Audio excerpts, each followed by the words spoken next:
आज 20 तारीख महीना 9 2024 एजुकेशनल घुट्टी के तहत अछूत दलित चमार आदिवासी वनवासी पसमिंदा मुसलमान के बच्चों ने अपना मैया पापा को तंग किया। पूछते रहा कि बताओ अभी विश्व में यूएनएससी क्या है और कितना देशों का संगठन है और उसका सालाना बजट कितना है और उसमें कितना सैनिक है और भारत के कितने सैनिक हैं उसमें, ये सब बात जानने चाहा। और क्या प्रतिशत से भारत को योगदान करने पड़ता है यूएनएससी में और कितने तरह के उसमें सदस्य होते हैं, अस्थाई अस्थाई प्रेसिडेंट, जनरल सेक्रेटरी, और वो क्या काम भारत में करती है। गरीब दुखिया का शिक्षा, बेकारी, रोजगारी, सब आफत विपत में मदद करती है।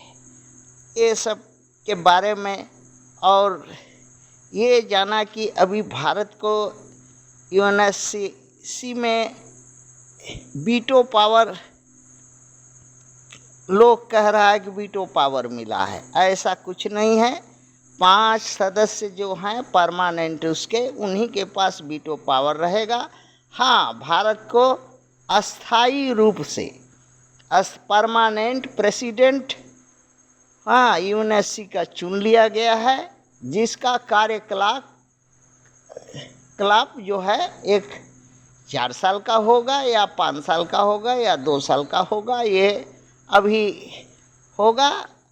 और वो 200 देशों का ये है, जिसमें 5 अस्थाई सदस्य और वो परमानेंट सदस्य हो गए, और जो है टेम्पररी सदस्य 10 है, और बाकी जो है 200 देश उसमें मेंबर होंगे। वोटिंग का राइट उनको भी है कोई समस्या आने पर। यही सब है और काम इसका यही है कि किसी देश में भुखमरी, अकाल, गरीबी, अशिक्षा, रोजगार, रोग ब्याज पर गरीबों का को खैरात, भीख दिया जाता है सरकार के तरफ से।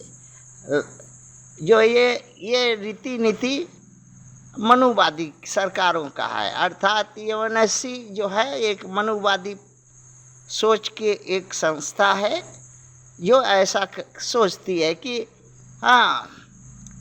एक प्यासे को एक बूंद पानी पिला देने से वो जो है बच जाएगा। और प्यासा कौन है, सभी भारत में जानते हैं कि अछूत दलित चमार आदिवासी वनवासी पसमिंदा मुसलमान है। और उसको प्यासा क्यों है, क्योंकि उसको बांध करके धूप में रख दिया है और धूप निकला है। जस धूप निकलेगा वो छटपटाएगा, प्यासा, पानी दो कहेगा, चिल्लाएगा। छाया में अगर बांध करके छाया में भी रखता तो हो सकता है पानी नहीं मांगता, धूप में बांध के रखता है गुलाम बना करके। रोजी रोजगार, शिक्षा, व्यापार, सब कुछ से उसका हक पर छीन करके उसको गरीब बना करके रखता है। और वो ताकि वो हर साल एक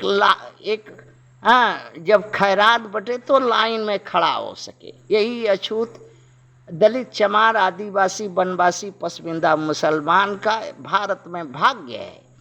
किंतु हमारे जो बुजुर्ग अछूतों के थे, नेता, मुखिया, अगुआ, कभी ऐसा नहीं सोचा कि क्यों ना 100 रुपया, 200 रुपया या 1000 रुपया सालाना अपने अछूत भाइयों से जो 1 रुपया दे सके, कोई 1000 दे सके, जो जितना दे सके, एक फंड बना करके अब उस फंड से अछूत दलित चमार आदिवासी वनवासी का ज़रूरत के अनुसार हत्या बलात्कार करने वाला का मुंडी काट सके, रोग ब्याज में दवा करा सके और उसके ज़रूरत अनुसार उसको कोर्ट मुकदमा लड़ने के लिए खड़ा हो सके। ऐसा करने से अगर किया होता अछूत के लोग तो कभी जो मनुवादी से आज़ाद हो करके इस भारत में जीता खाता रहता, किंतु ऐसा तो किया नहीं। खाली पार्टी बनाया अछूतों का और चंदा अछूतों का इकट्ठा करके और 200 करोड़ का बंगला बना करके टंगरी हिलाया और ठग ठुक करके और दिल्ली में आंदोलन के नाम पर पिछवाड़ा हिलवाया सभी चमारों से। यही कर रहा है हमारे लोग। हाँ, इसीलिए गुलाम है और गुलाम रहेगा भारत में। थैंक